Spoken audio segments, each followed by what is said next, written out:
Welcome to another edition of Move Through Motivation. I am joined today by my dear friend, brother from another mother, Neil Bernhart. He is a rock star of a friend, a awesome father, husband, and in a previous episode you've heard Mel's story and her battle, who she is stage 4, battling currently stage 4 breast cancer, and her journey. And I wanted to get Neil's perspective on, because it's important that when families go through crisis and cancer or illness or anything, there's always two sides of the story, and one of them is usually never heard.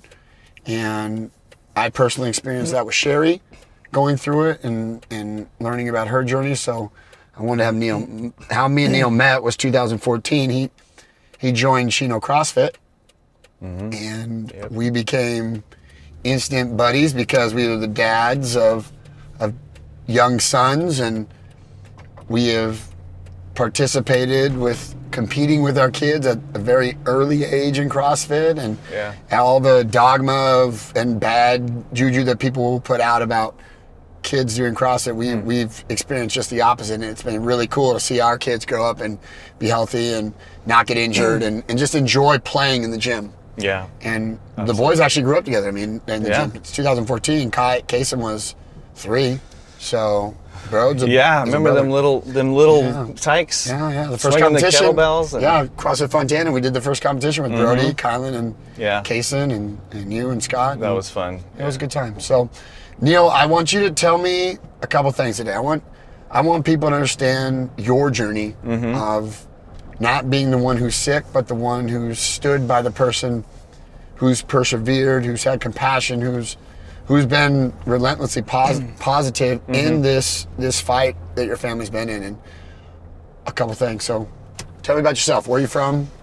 Where'd you grow up? Well, I consider myself, Southern Californian. I've been here since I was 11, back in 81, dating myself here. Wow, Before that, born in New York, raised, my dad moved around for work, so we lived in Australia for a little bit when I was a little kid. Okay.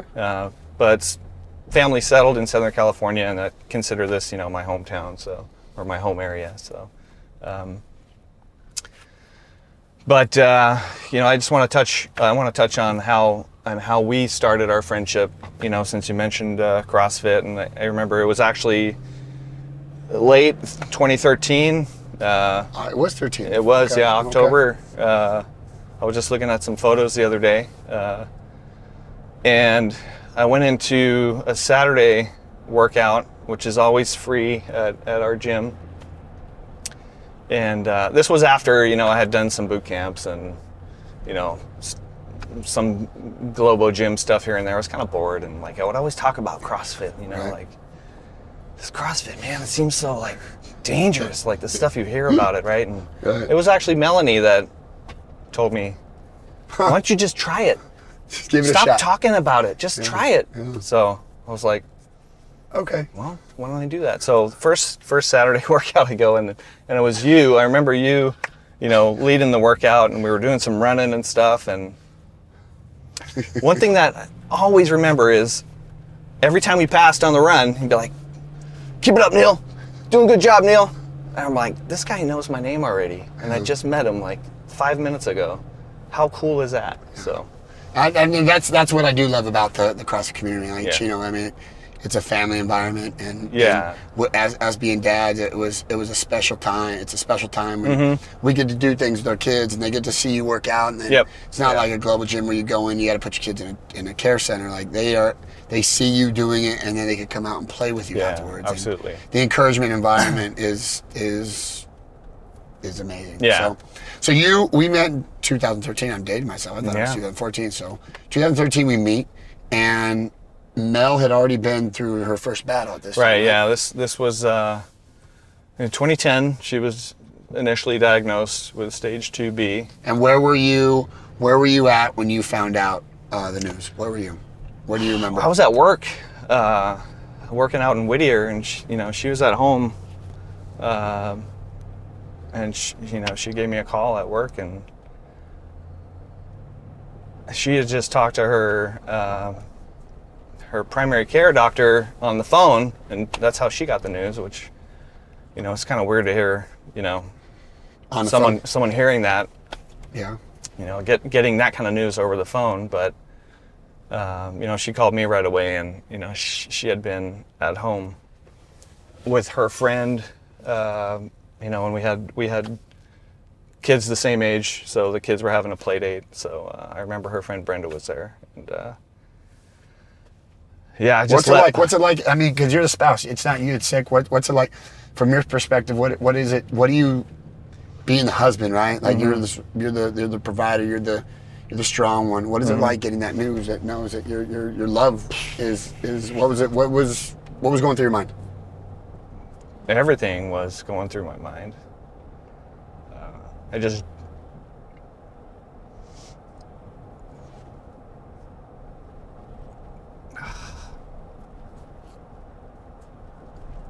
just bring back. Yeah, man. Don't worry. Well, we got tissues, and we're gonna go through some tough times. In this. We're gonna go through some tough times in this. In this ride, and we're gonna. Yeah, I just haven't really thought about that day in a long time. Yeah. But it could bring you back to emotion like that Yeah. right away, right? It does. So you get the call. She calls you, and you guys. I go home. I go straight home. Obviously, you Yeah. know. I just tell them at work. I just got to go, and I just went home and held her. Yeah. And you can't control it, right? Like there's no No. way to say that you could take this pain away from her. If you could, you would. But No. being that the way it is, she's obviously a fighter in her personality. Yeah. But you're there for her. What's it like going through that time? Like you had Brody's 2. Yeah, he's 2. You got a young kid, and I don't know if she mentioned this, but that was her diagnosis came through early June of 2010, and my dad had just passed. Like recently, before a couple not months. even 3 weeks Yeah. from cancer. Oh man. And your dad. So I'm still in mourning. Yeah. Right? The shock, and this thing just took your dad and not your wife. Like that had to hit a ton of bricks, right? Yeah. 2 people, your 2 rocks are now just kind of. It was hard to breathe. I mean. Yeah. The anxiety that you had is Yeah. pretty. It's not supposed to be like this, right? No. Like you ask yourself, why is this happening? Right. I'm like about your age. Yeah. Right. About 40. About 40. Not even 40 yet. 39, 30, right? Okay. I was 39, and you're in your 30s, and you're like, life is good, and got a family, and all of a sudden, cancer shows up. And my dad's cancer was fast. He's Aggressive. caught it really late. It was esophageal cancer, and it had already spread, and that we had like a month of dealing with that before he had a heart attack and a stroke, and then passed shortly after that. So trying to come to grips with that, and then Melanie's diagnosis was like you said, it was like another ton of bricks just coming down. So The weight just had to be so heavy, right? Like it was. You couldn't heal your dad. Now your lover, your wife, your strong. Yeah. Is just because she's not a she's a take charge kind of person, right? She's very strong, independent, very assertive, yeah. Independent. So not a lot of things I can't tell her what to do a lot. Right. Listen. So, she's a type A personality. Let's just call her type A. Right. And by that time, I've already come to know her in that respect. Right. Like, Yeah. I'm not going to be able to tell her like. Yeah. certain things to do. So you're in a supportive role, and Yeah, it's a weird place, right? I mean, like, you're there for no matter what, but it's very weird. And you're emotional. You're very emotional. You have your yeah. And when I say that your dad passed away, now your wife has it. Now you got to be going through literal. It's rough. Like, and now you guys start the treatment. What happens then? Well, the first thing that happened was her mastectomy, her double mastectomy, and that was July, maybe a week before my 40th birthday. So, I mean, we had a pretty rough summer and rest of that year. Her 2010 was not a good year for you guys. No, she had that surgery, then she started chemo a few months after that, probably not even a few months, and then, you know, just dealing with trying to care for her while she's doing the chemo and, you know, watching out for Brody's like 2 years old. And did you have a lot of family support that were absolutely there? yes. I mean, you had a lot of good. Mel seemed to say that you guys had a tremendous amount of. We had a big support group circle that came around you and huddled and helped you guys in this fight, right? Yeah, we did. And they were there for Mel. What do you remember anybody specifically being there for you because the reason I say this is Sherry shares a story how like you were her cancer coach, like and as being the spouse of somebody who has cancer, like you were there for Sherry. Who was there for you? I mean, who was a person that you remember, or was there multiple people that you remember that were kind of just like, Neil, how are you doing? Or just called to check on you a lot? I mean, anybody specifically, or was it just a multitude of people that just... There a lot of coworkers, a lot of family, coworkers. Yeah, you know, coworkers more, you know, casual. You know, how are you doing? Yeah. But family, you know, Melanie's family, her brothers are very tight. You know, they're good about dudes. talking with me about that stuff, and and their wives also were important. Support system. Yeah. And your brother or sisters, are they're in California? Or they're out of California? Or? I have a sister who's local, like Apple Valley. So she, you know, we're pretty close. Yeah. So you know, she was. So you had somebody there that was there for you on your side. She was good, shoulder to lean on. My mother also helped a lot. My older brother is in Seattle. His wife's a doctor, so. You had some medical. Yeah, we were, you know, using her, kind of having her help us, you know, figure stuff out as far as terminology and like.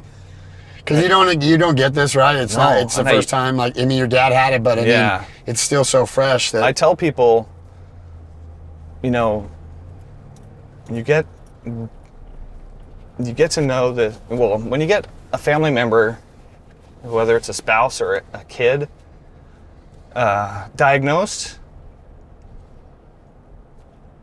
you cross this kind of like a portal, like you're in another world. I never looked at it like that. That's true.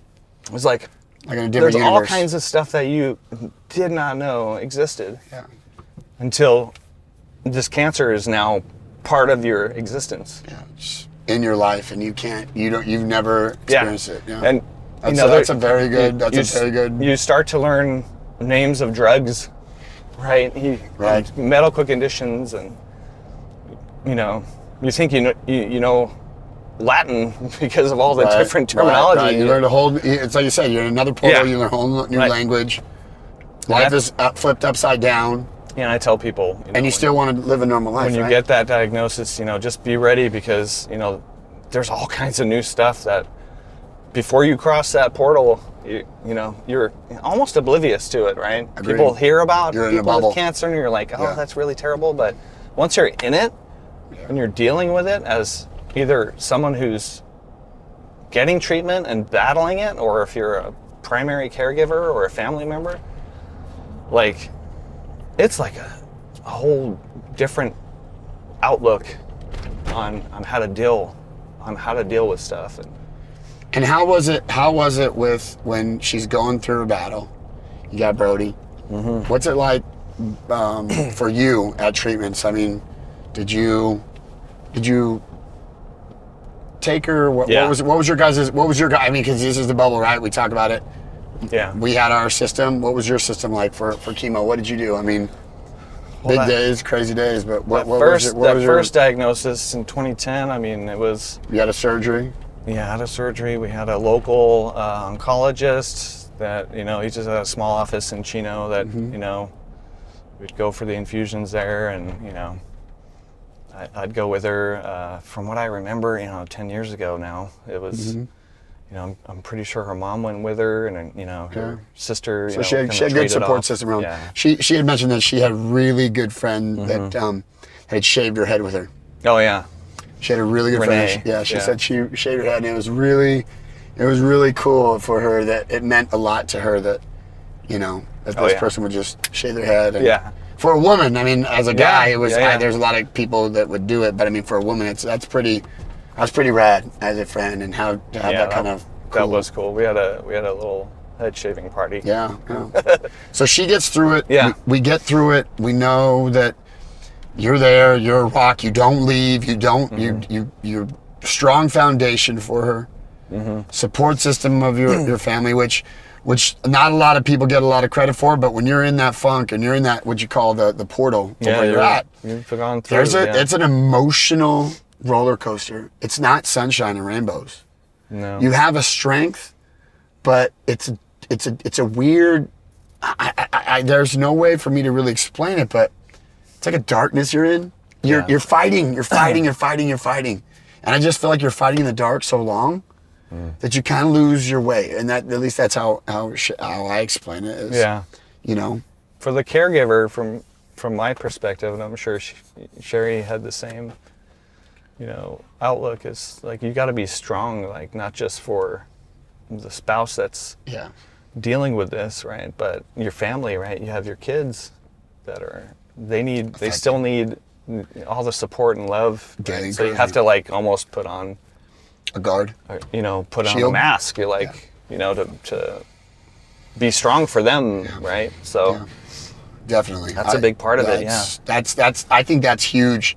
That, you know, and like I was saying to Mel, I said, Brody's he's like you. Brody's like you. You and Brody are like twins, right?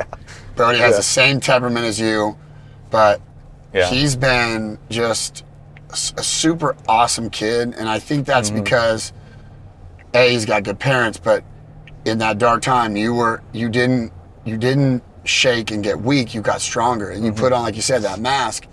And you told him, look, mom is sick and we're going to do this. But, you know, he's a better kid now because of it. Yeah, I agree. Yeah. You know, I mean, he's so mature.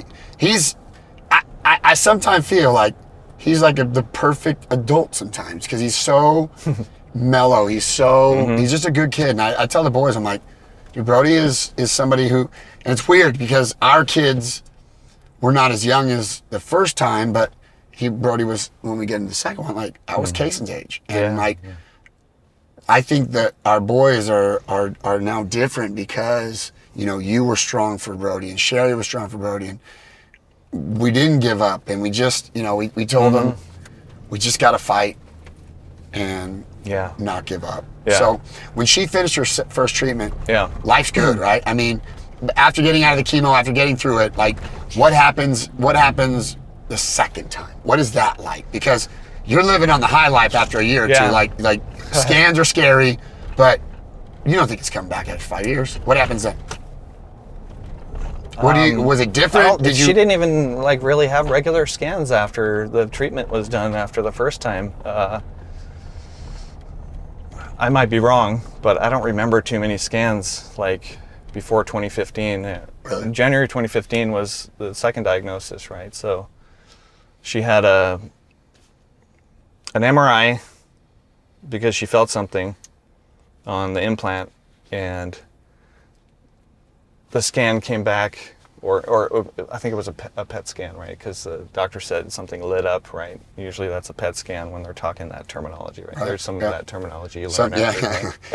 Lit up. The lingo, the language. Right? So, you know, she had a biopsy on that, and it came back positive, right? So we wanted to get a second opinion. Okay. So we went to City of Hope. She actually ran into a friend of hers who worked for City of Hope, and it just happened to be like right after that PET scan result came through, and she says, "Why don't you, apply at City of Hope?" So we did, and we went there in January of 2015, and the doctor that we met there just reviewed the results of the PET scan and said, there's something else on this readout, this document, right? Whatever they read, I don't know. Yeah. I don't understand half the stuff on it, right? But there was something else on her sternum called a xiphoid, right? It's the very bottom of your sternum. It's like almost like cartilage, I believe. Right? She says something.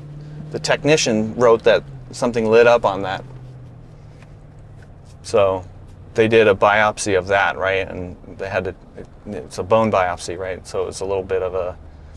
I don't know if it was like a kind of a surgery, right? Yeah, where they kind of but put they got it to in get twilight. inside there and grab it, so they can't just do it orthoscopically. So that confirmed that it had spread, right? So Now she's stage 4. when it metastasizes, stage 4. So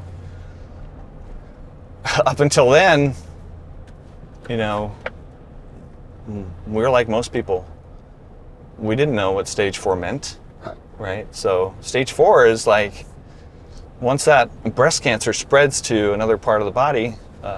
You probably hear me say this 10,000 times as well as Melanie. Breast cancer, it's in your bones. It's not bone cancer. Breast cancer goes to your brain, goes to your liver, your spine. It's not brain cancer. It's breast cancer in your brain, right? It's spread.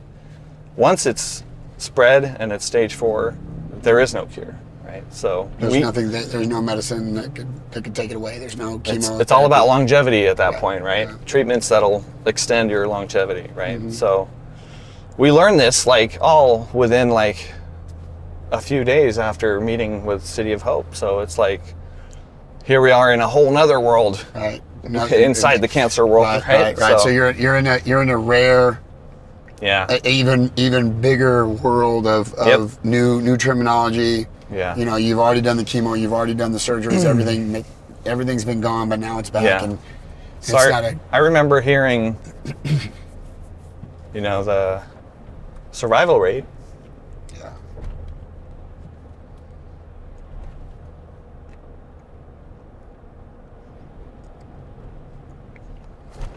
Everybody. 3 years. Is a median survival.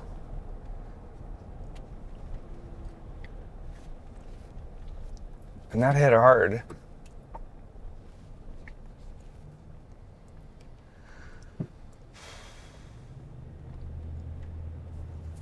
Right. 2000. So when you get the, they tell you it's bad news. 3 years is what it is. Median survival is average. Is 3 years, right? Here's what's crazy though, and this is what blows me away. And I told Melanie, I said, like, she was my rock when my cancer coach, my cancer mentor. And it's weird that, like, we talk about this parallel universe, like I had a cancer coach, right? Yeah. And I have I talk about it too. I have a cancer bench, like people that were going through cancer the same time I was. Like those are the people, like, I'll never forget their names. I'll never forget what they, where we were at and what but she is inspiring in the sense of, okay, 3 years, that was 2015. Yeah. She is kicking butt and taking names and still out there fighting to tell people that there needs to be more research done. And that she doesn't want to be a statistic. She already is a statistic because she's already passed the average of 3. Yeah. And she is staying healthy, staying active, being a super duper mom, being a leader in the community, being an outreach to people who are going through the fight, and she's battling it on her own. I mean, that's a hero in my eyes. Absolutely. And you as getting this news, I've never seen you, and Sherry says this, like, you were her, what Melanie was for me, you were to Sherry. Like, right, yeah. Like, it's special, and you guys are inspiring, and that's why I try to tell people, like, you need to find good people and put them around you, because when you go through that battle, the resiliency that comes out of it from the compassion of people you've never met will make you stronger. And I want to pay it forward in any way I can, and I wanted to make sure that people knew who Melanie and Neil were to me and Sherry, what Brody was to our boys, what the courage and fight that you guys show on a daily, weekly, monthly, yearly basis with having this uncurable disease, that you're not giving up. Yeah. That you're not. That we're gonna have a bad day. We're gonna have a bad month. We're gonna have a bad year like 2010. Yeah. But you didn't break, man. Yeah, yeah. That's such an encouragement, and it could be a light of hope for somebody who goes, man, I got really bad news. I said, well, you think somebody always has it worse? And that's why I said, like, I felt bad, but there's people who have it way worse than I did. Yeah. And it's not that it's a race or a competition, but it's the story and the journey that people go through that make them stronger, and you guys are stronger because of this. Yeah. And even being stronger, you're encouraging people. Yeah. And that's a testament to Melanie. I mean, she's a rock star. She motivates me more than anyone. Yeah. Yeah, man. You guys are like a strong force. You know, like, she makes you work out harder. I listen, when I first met you, you were Papa Smurf. And then you turned into Papa Beast. You know? Like, seeing your transformation fitness-wise. I mean, you were the dad who had the beer gut. Yeah. You know? And now you're the dad that picks up 200 pounds and pushes it over your head and leads people and encourages people. And like, that is so amazing defeat of what should not be and what is not the average. You are doing, and there's nothing that I can say. What do you think it's been for doing this? Seeing Brody, like, we think he's a rock star. Mm-hmm. I mean, what do you think it's affected him, seeing that you're, you are a strong dad, strong man, mom's a beast. Yeah. You know, what do you, I mean, what has been transformation like? He's so good. He's so good. And I mean, I'm just like, Brody, I've never seen him break down, ever. And I've known him since 2014. I've never seen him have like a bad moment. Yeah. Like, he's always a good kid. He's nice to other kids. We've always been totally honest with him. You know, we give him all the information that we think is appropriate for his age, right? So. And who gave you that advice? Where did you get that from? We got that from City of Hope, actually. Okay. They have counseling advisors, and they give you the information, and they're there to talk to you about anything that you have questions on. And we asked him about, we have a small child. He's, how old was he then? 2. In the second diagnosis, 2015. 6, he was 6 or 7, right? 7. So they give you the appropriate, like, they say, okay, for this age, this is the kind of stuff you want to tell him. So we just made sure he was, not kept in the dark about anything. Same with my daughter. I have an adult daughter from my first marriage, right? And we keep her up to date on everything. Just because. And she's an awesome human being, by the way, too. I mean, her maturity at the age where she was. Yeah. And the second diagnosis when I really met her was like, wow, she is super stable, super supportive. Mm-hmm. Not like, I commend you guys. And she's got a younger sister who's a leukemia survivor. Mm. So her sister Sam dealt with that, and so Lauren had to. She had to go through all of that with her sister too. So, I mean, she's been through a lot. But Lauren sent me a tweet the other day. right? We're on Twitter together. Twitter. She sends me this thread. I get a message from her. It says, paraphrasing, this whole thread is a testament to how great a person you are. She says this to me. So it's a tweet that someone wrote.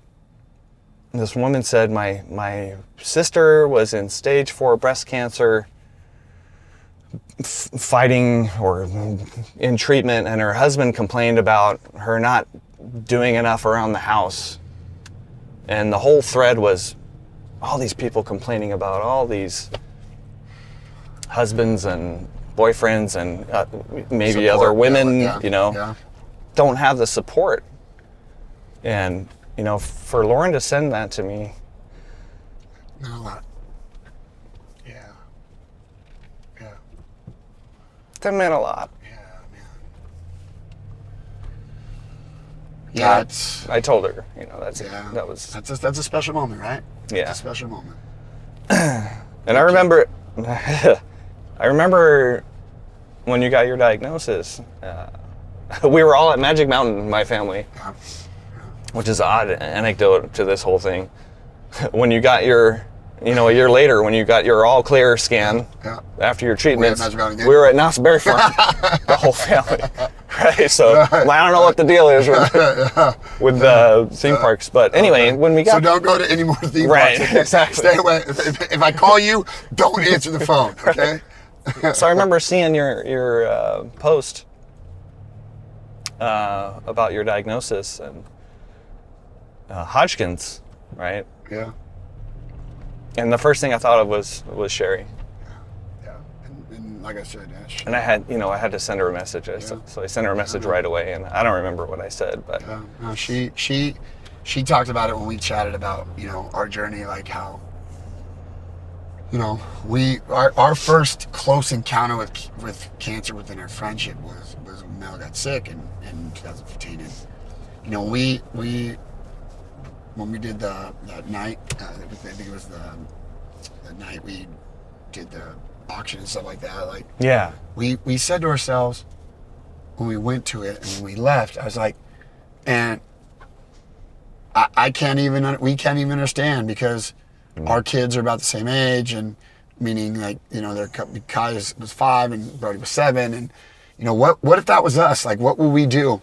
And the minute we got sick. When I got sick, like automatic, I'm like, oh, wait a minute, God had a plan for us. There's already somebody in our life that we've seen battle this and show such grace and humility and strength and positivity. Yeah, you had someone to go to. We had to go to, and that's not the case for everybody. Yeah. Who has that, and we were blessed to have that in our life and a great support system, and you guys were that for us, and. We love you guys, and we love doing the walks, Climb for a Cure, and Mel actually talked about, because one of the things is what I like to do is what are ways that people could help people going through a struggle, like your friends, what can your friends do that they don't do, that they don't know what they should do because they've never been in that experience. Yeah. We had you guys as a support system, but she talked about Mediviver, how it's been a great organization that's really helping in the research of trying to find a cure for stage 4. 100% of their donations go to researching metastatic breast cancer cure. So if you're going to donate to any breast cancer charity, breast cancer month, especially breast cancer month, because everybody talks about it. Like that's what they get a highlight. Mediviver is the one. And we told Mel we would make sure and put it in the link. We'll put it under this one. Okay. Because what I want people to know is where the resources are for people who are going through that. To learn that when you're in the bubble, learn the people that are in the bubble. Yep. And kind of get the education you need to get the information you want for diagnosis and healing. And I'd like to add that, if you do have someone that is a friend that is, recently diagnosed, from my perspective, just like I reached out to Sherry, check with the caregivers, right? Yeah. Caregivers are, I mean, they're dealing with a lot, Yeah, and it is, and I at the time, I didn't say, I'm like, why are you sad? But we would have these talks. She's like, Matt, you understand? Like, I don't look at you the same way anymore. Yeah, yeah. Like, if something happens to you, I gotta pick up.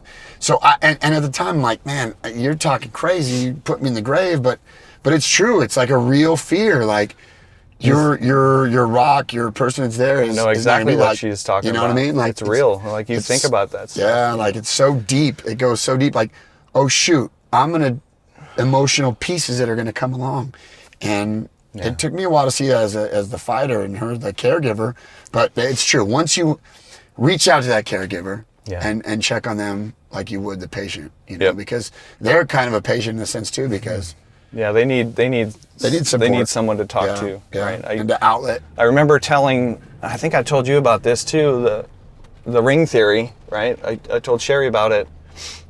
Whereas it can apply to any kind of illness, right? Where someone's really dealing with like a rough sickness, right? Yeah. So they're in the middle of this universe, this diagram, right? And then you have concentric rings that go outward, right? Right. So the next ring outside the middle is the spouse or the primary caregiver, right? Yeah. The ring outside that is maybe the parents, some close siblings, some close friends, other friends, and it goes out and out and out. And I really love this because it helps you remember how to make sure the person in the center is not having to deal with too much crap, right? Yeah. So, and the theory is, if you're in a ring, positivity goes inside, right? Put the love inside. If you want to complain about something, you got something on your mind, so that goes out. That goes to the next ring outside. Okay. So I like that. Me, if I have a problem that I'm dealing with, I'm not going to go to Melanie while she's recovering from having her sternum removed, right? And she can barely sit up on her own in the bed, right? I'm not going to say, hey, I got a headache, I can't deal with this right now. You go to the next ring outside. So I go outside. I go and talk to that's a really good Melanie's idea. brother or her dad. I need help with this, or I got a problem at work or something, right? So you didn't burden her when she's already in a bad condition. You helped. Right. You had people that in the next ring out that they could go to. Right. Okay, I like that. And that works. Someone outside of my ring. Don't complain to me. Yeah. Right. You don't complain to me about a problem you got, right? I got enough to deal with taking care of the inside of the ring. Yes. That's right. I like that. So push outward. Right. Push the bad out. Push the good in. Right. Garbage out. Really, love in. Yeah. That's really, really good. That's the ring theory. And I don't know if Sherry remembered that or anything. What I remember is that every time she would project to me in like that way, or she's like. She didn't. At one point, she just stopped, and I'm like, "What? But what I come to realize is she would keep a lot of stuff inside. Yeah. And she had a lot of conversations that I wasn't privy to, and maybe I didn't need to be privy to them because with other people because I was so focused on getting better. Yeah. And she wanted me to focus on that. Yeah. That it helped, and so I really like. That's good. Ring. That's the good. Neil that she did that. Bernhart ring theory. No, it's not mine. No, it's not yours. You heard I found somebody. it. I found it online. Okay. It's definitely not mine. I don't take credit. You don't take credit, but you spread it, so right.